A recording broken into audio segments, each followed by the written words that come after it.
Assalamualaikum warahmatullahi wabarakatuh.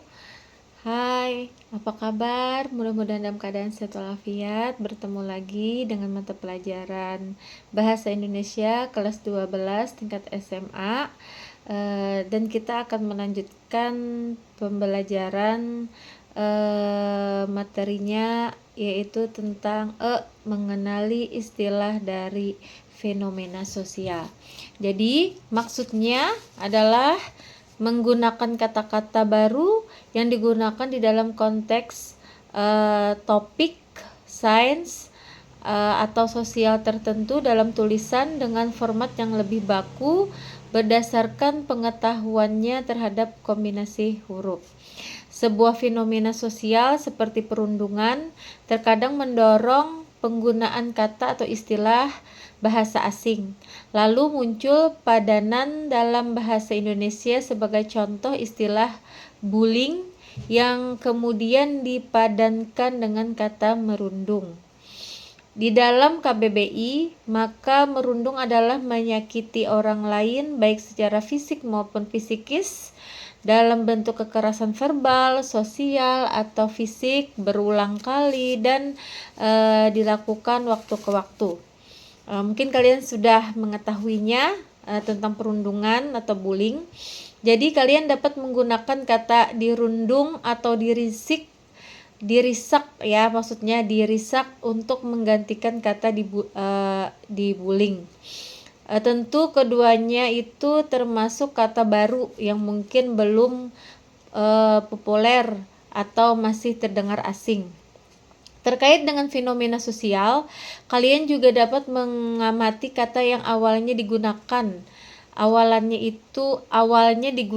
kemudian digantikan kata lain.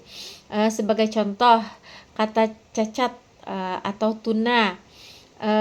Saat ini dihindarkannya penggunaannya karena itu istilah penyandang cacat atau tuna tidak lagi digunakan karena dianggap kurang etis ya untuk diucapkan atau dituliskan, alih-alih menjadi perundungan verbal. Bandingkan dengan kata bisu, tuli, buta atau buntung yang terasa lebih kasar lagi. Jadi saat ini pilihan kata lain untuk penyandang cacat ialah difabel, yang berasal dari singkatan dalam bahasa Inggris yaitu different ability, yaitu keadaan seseorang yang mengalaminya disebut disabilitas. Kata disabilitas berasal dari bahasa Inggris disability. Selain difabel, digunakan juga kata penyandang disabilitas yang resmi tercantum di dalam undang-undang tentang penyandang disabilitas. Adapun khusus untuk anak-anak digunakan istilah anak kebutuhan khusus atau ABK ya. Jadi secara etis lebih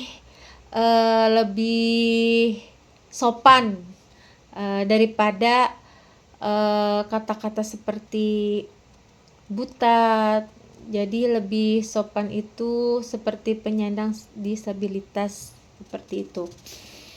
Kemudian materi yang selanjutnya yaitu F tentang mahir menggunakan tanda baca. Jadi menggunakan tanda baca pada kalimat yang mengandung kata-kata bahasa serapan asing atau daerah serta kata-kata teknis dengan penekanan dan intonasi yang sesuai dengan konteksnya. Perhatikan, nanti saya akan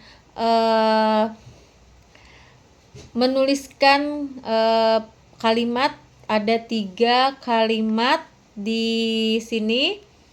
Nanti dibaca,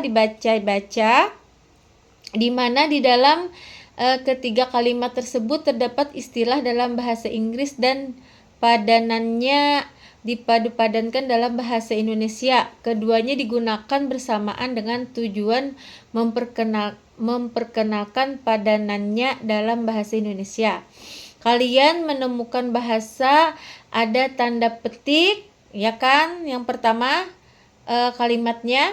Kemudian dalam kurung juga ada kalimat yang kedua, dan garis miring yang digunakan di dalam kalimat yang ketiga untuk memahami penggunaan tanda baca tersebut. Kemudian nanti saya akan memberikan contoh juga, misalnya satu, tanda petik tunggal dipakai untuk mengapit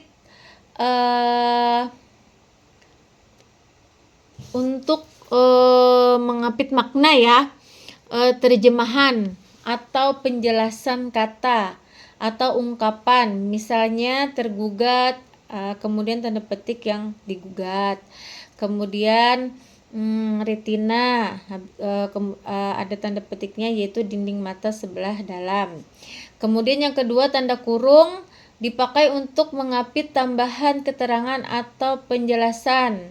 Misalnya dia memperpanjang surat izin mengemudi, buka kurung itu SIM, terus tutup kurung. Nah, dibaca ya. Kemudian warga baru itu belum memiliki KTP. Nah, KTP itu buka kurung kartu tanda penduduk ya. Kemudian yang ketiga, tanda garis miring dipakai sebagai pengganti kata dan atau serta setiap, misalnya saja maha peserta didik, strip mahasiswi. Nah, dibaca ya. Nanti saya menuliskan tentang tanda baca ya tadi. Jadi dibaca. Kemudian selanjutnya materi yang akan kita bahas yaitu mendiskusikan perundungan secara daring. Nah, maksudnya berdiskusi secara daring dengan dengan memanfaatkan teknologi informasi secara bijak dan beretika, berdiskusi secara daring dalam jaringan bukanlah sesuatu yang sulit. Jadi karena melalui teknologi informasi berbasis internet, beberapa orang dari tempat yang berbeda dapat berdiskusi secara daring menggunakan aplikasi video konferensi yang kini banyak tersedia tanpa harus tatap muka langsung ya. Jadi peserta diskusi daring terhubung dengan aplikasi yang dapat menampilkan video dengan suara meskipun tidak langsung bertatap muka. Peserta diskusi tetap harus menjaga etika dalam berdiskusi. Nah, jadi walaupun daring tapi tetap etika tetap dijaga. Seperti apa sih bentuknya dalam berdiskusi daring itu? Yang pertama, satu, berpakaian yang sopan dan tepat, harus terlihat rapi, sopan, apalagi dalam diskusi formal ya, resmi. Yang kedua, tempatnya yang sesuai, perhatikan berada di tempat yang sesuai dan menggunakan latar belakang yang sesuai. Yang ketiga, tidak makan minum, sebaiknya tidak makan minum di depan kamera, terutama saat sedang berbicara. Yang keempat, mode bisu, maksudnya di sini digunakan ketika tidak sedang berbicara, sehingga ada tuh sejenis tombol ya, atau yang pada saat ada berbicara kalian tidak berbicara. Jadi ada aplikasinya yang agar ada aplikasinya di diskusi di situ ya. Jadi yang disebut dengan mode bisu, tidak akan terganggu oleh suara-suara lain dari tempat kalian berada misalnya.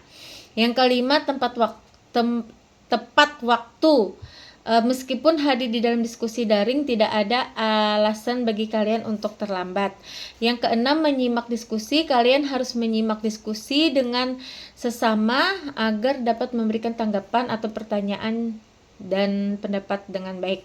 Yang ketujuh, berbicara. Ada fasilitas yang disiapkan jika kalian ingin berbicara, yaitu mengklik tombol angkat tangan atau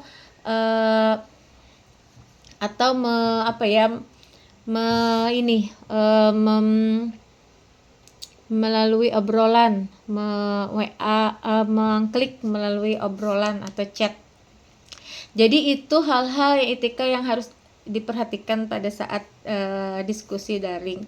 Nah, untuk tugas, buatlah 3 contoh kalimat yang masing-masing menggunakan tanda petik tunggal, tanda kurung, dan tanda garis miring secara tepat.